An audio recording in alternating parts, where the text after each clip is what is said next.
arrive. Il y a un petit message qui nous dit que ça enregistre. Voilà. Bon. Bonjour à tous. Nous nous retrouvons aujourd'hui pour vous présenter l'appui ponctuel Cap Emploi. Donc, l'objectif, c'est de pouvoir traverser les différentes services dans cette offre-là, avec un petit point sur chaque sujet, avec évidemment la possibilité ensuite de pouvoir revenir vers nous pour nous poser des questions si vous avez des sujets à approfondir. Alors, je vais vous partager notre présentation.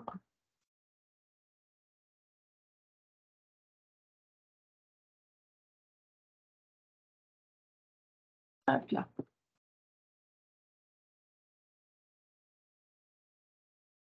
Voilà, c'est bon pour vous?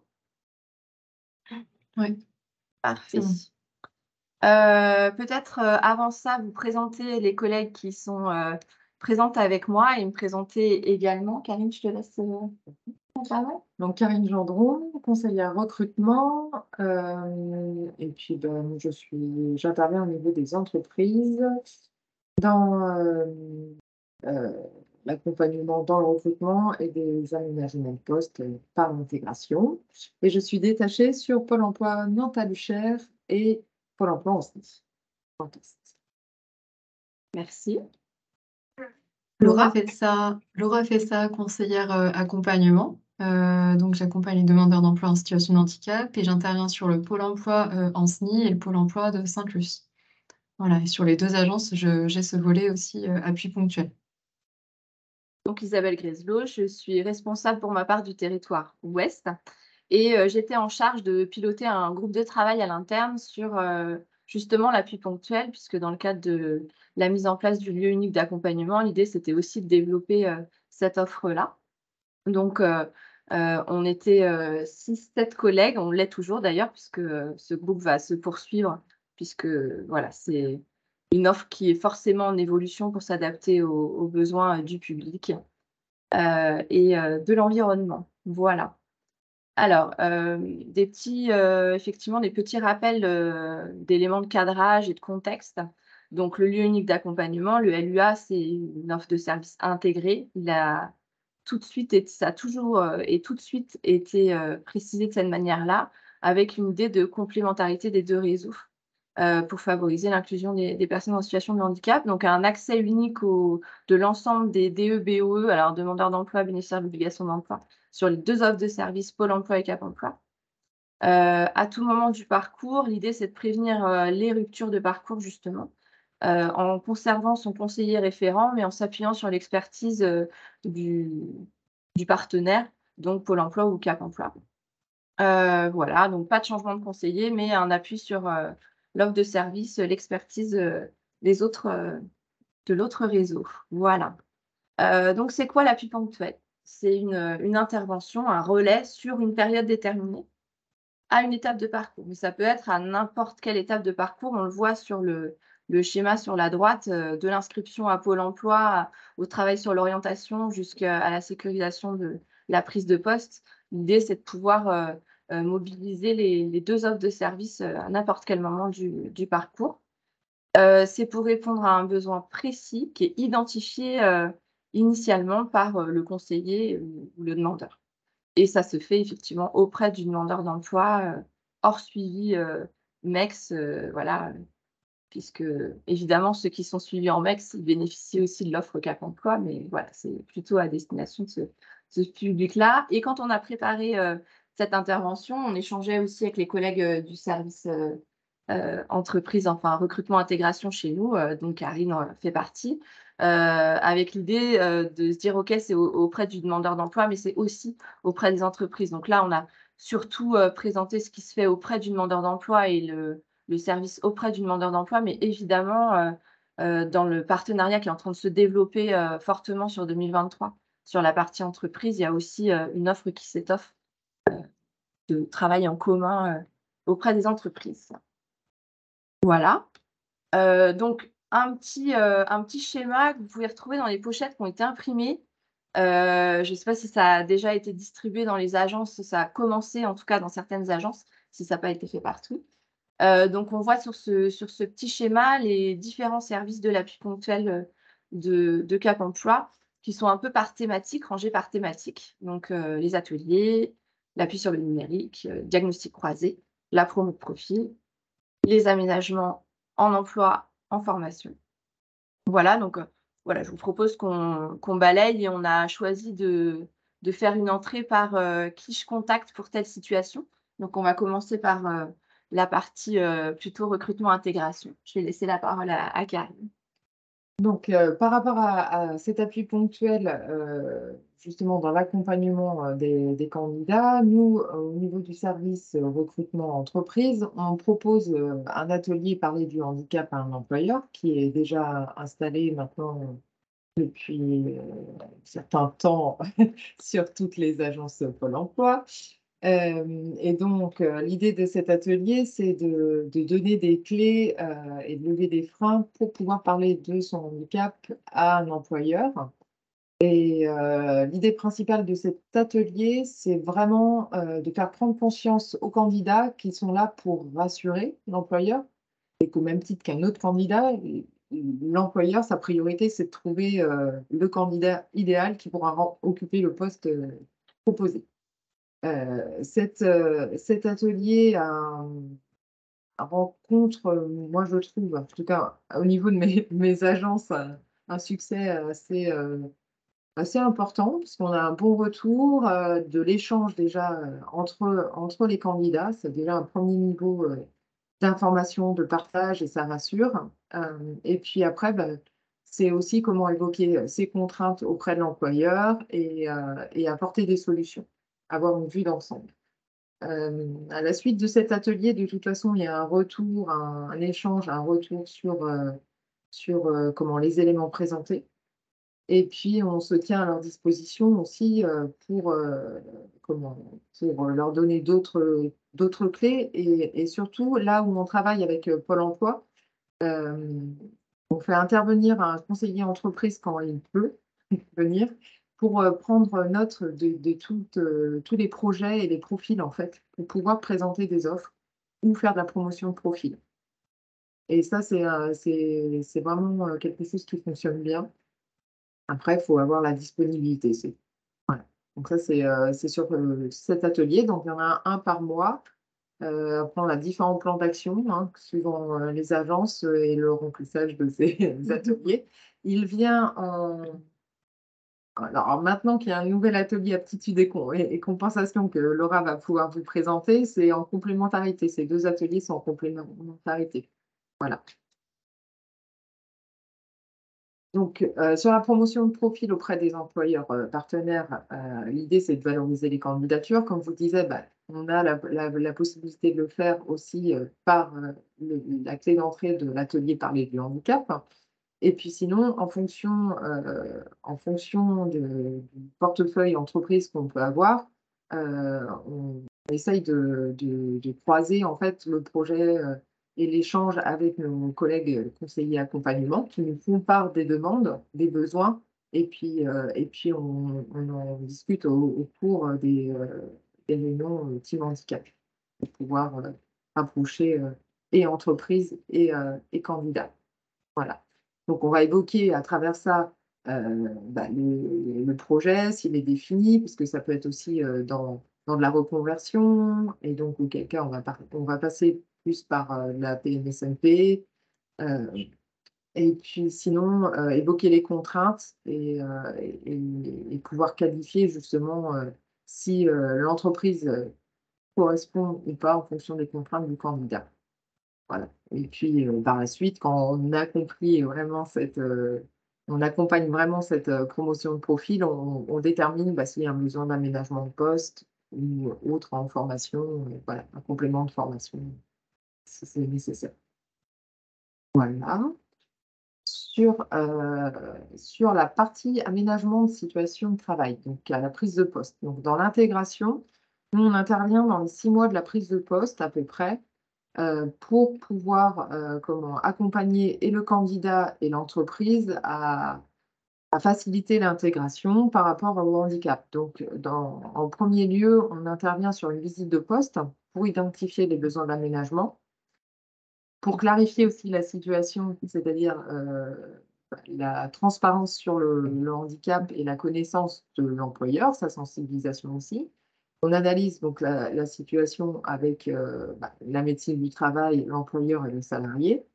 Et puis après, en fonction de la typologie du handicap, on va mobiliser des partenaires spécialisés dans chaque handicap. En fonction du besoin, en fait, des prestations peuvent se mettre en place pour déterminer, par exemple, les contraintes plus en profondeur avec des prestations d'appui spécifiques. Et puis, l'idée, c'est toujours être en mode coordination pour pouvoir déjà faciliter l'intégration de la personne et puis avoir un lien constant avec l'employeur pour lui faciliter la tâche et pouvoir coordonner après la demande d'intervention financière auprès de la GFIP notamment et puis la mise en place de prêts de matériel, voilà. Donc, en gros, on intervient vraiment sur cet aménagement de poste en plusieurs étapes. Donc, ça prend du temps, mais c'est vraiment pour confirmer l'embauche et puis pérenniser le poste, en fait. Voilà. Après, plus en amont vous êtes sollicité, mieux c'est, puisque pour identifier les besoins d'aménagement au plus tôt, c'est le mieux Oui. pour pouvoir mettre en place. Tu disais, ça prend un peu de temps. Donc, voilà, on a mis dans les 6 mois, parce qu'effectivement, dans les 6 mois après l'intégration, on peut s'apercevoir de difficultés, pas forcément au premier jour de la prise de poste, mais dans les semaines qui suivent. Mais l'idéal, c'est de pouvoir l'anticiper et de pouvoir en parler même avant la prise de poste pour voilà, sécuriser, comme tu disais, pérenniser. Après, passer ce délai, quand la période d'intégration elle est passée, on peut faire un relais à notre service maintien en emploi chez nous, qui intervient là pour le coup pour des salariés qui sont depuis un moment salariés et qui ont un risque d'inaptitude au poste en lien avec leur situation de santé. Donc, du coup, là, il y a un relais qui peut être fait. Et ça, c'est des communications que vous faites à l'employeur quand il est rencontré, mais ces intégrations aussi, que si dans plusieurs mois, plusieurs années, il y a autre chose qui arrive, qui advient dans le parcours professionnel ou parcours de santé de la personne, au moins, il y a une possibilité d'intervenir pour sécuriser. Oui, puis on est toujours à disposition. Enfin, une fois que le contact est pris avec l'employeur, il va faire naturellement la démarche vers Pôle emploi par rapport à la situation du handicap.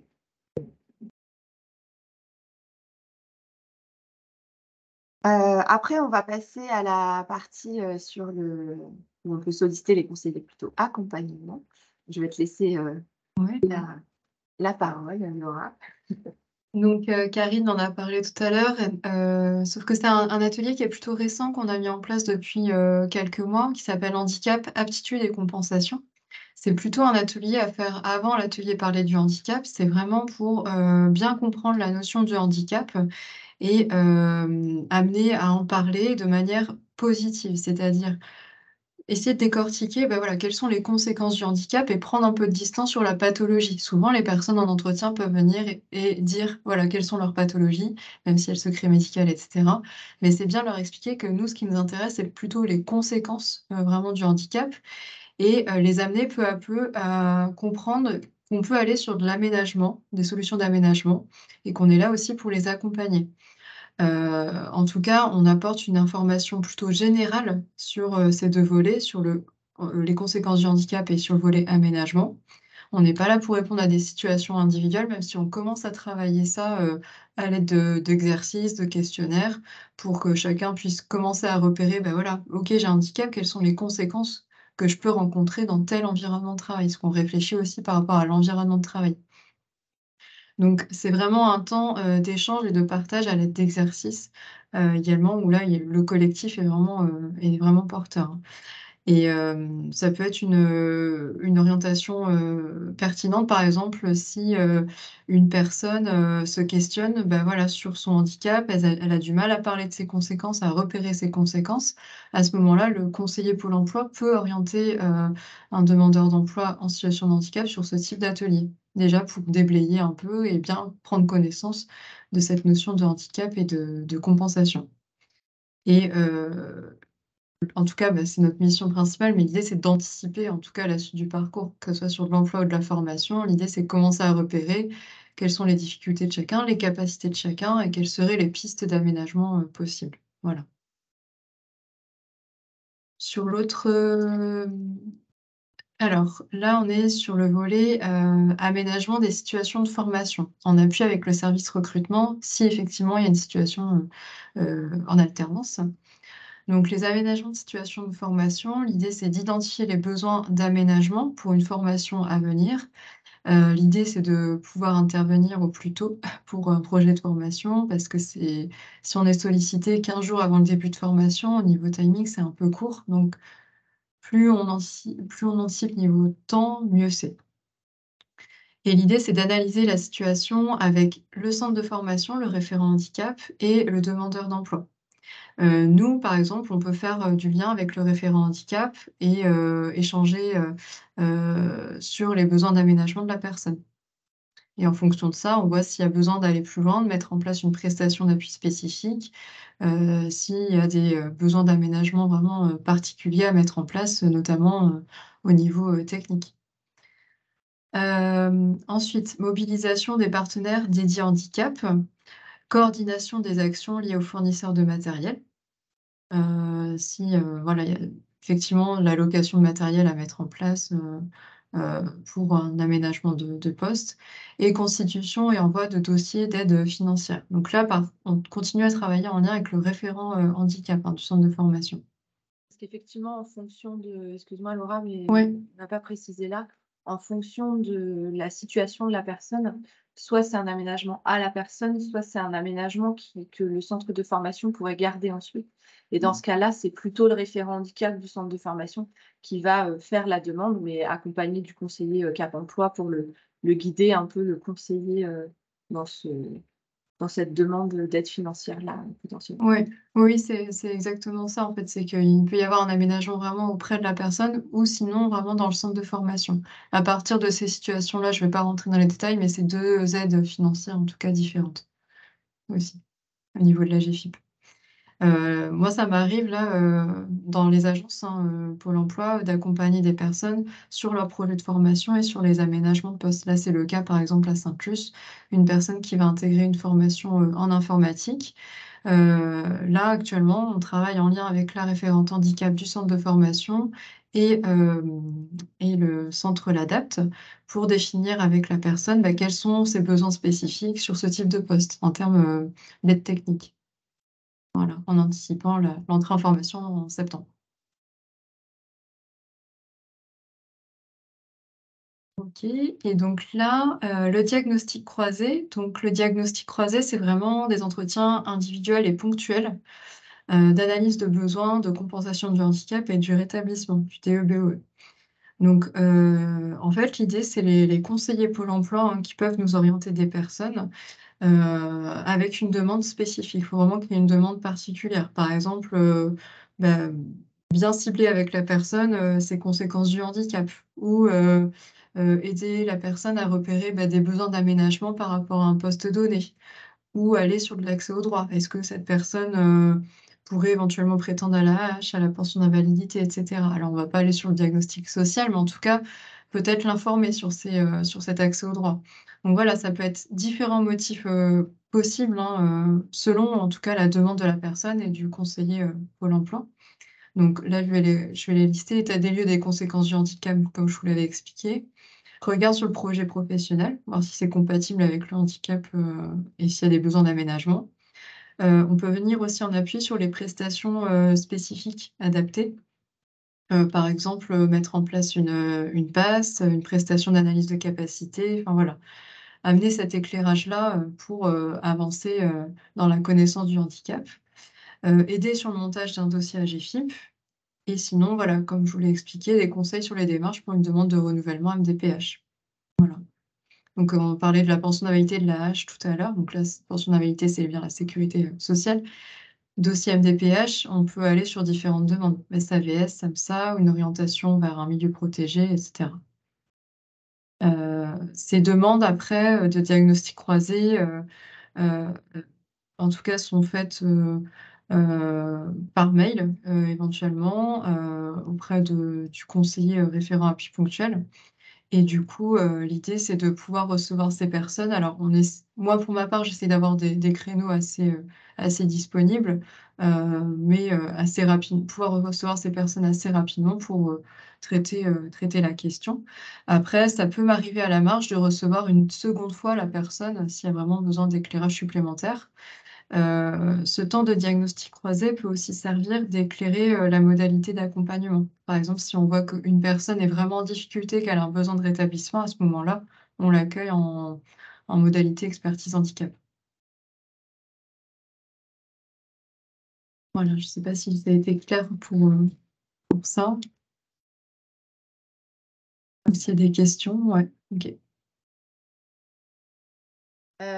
Et donc pour finir, tout ce qui est en lien avec, l'espace numérique. Donc, à Cap Emploi, sur nos 2 sites, et à Nantes et à Saint-Nazaire, on a un animateur, numérique, alors qui se partage entre les 2, mais qui peut prendre des rendez-vous ou qui reçoit sur le flux, pour accompagner notamment sur, l'initiation informatique, sur l'espace personnel de Pôle emploi. Donc ça peut être, travailler sur le profil de compétences, comment je mets mon CV, comment je l'alimente, comment je le mets à jour, comment je le rends visible aux employeurs. Une aide sur la rédaction du CV, de la lettre, ça peut être effectivement un accompagnement sur la consultation des offres, des fiches métiers. On a mis 3 petits points parce que voilà, c'est pas exhaustif, il y a plein de choses possibles.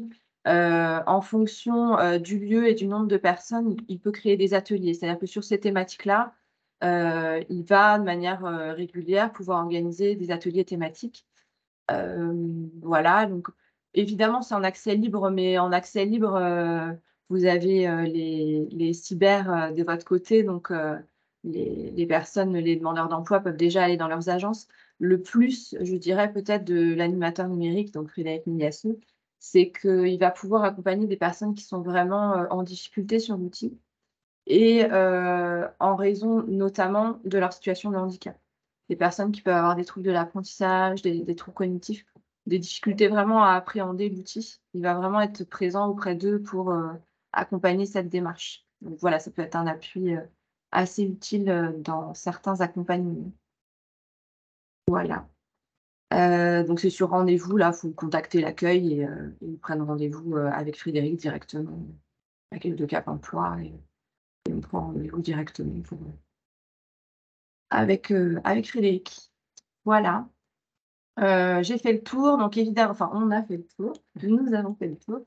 Évidemment, il ne faut pas hésiter à questionner les conseillers référents des agences puisque c'est eux qui ont la réponse voilà, aux questions potentielles et qui vont pouvoir estimer aussi si, ça relève d'un diagnostic croisé, ça relève de Cap emploi directement et on va analyser et ça relève d'un entretien avec la personne directement ou si finalement, l'échange entre 2 portes sur une situation est suffisante et on peut, dans le cadre de la montée en compétences, voilà, partager, nos nos compétences et nos expertises, voilà.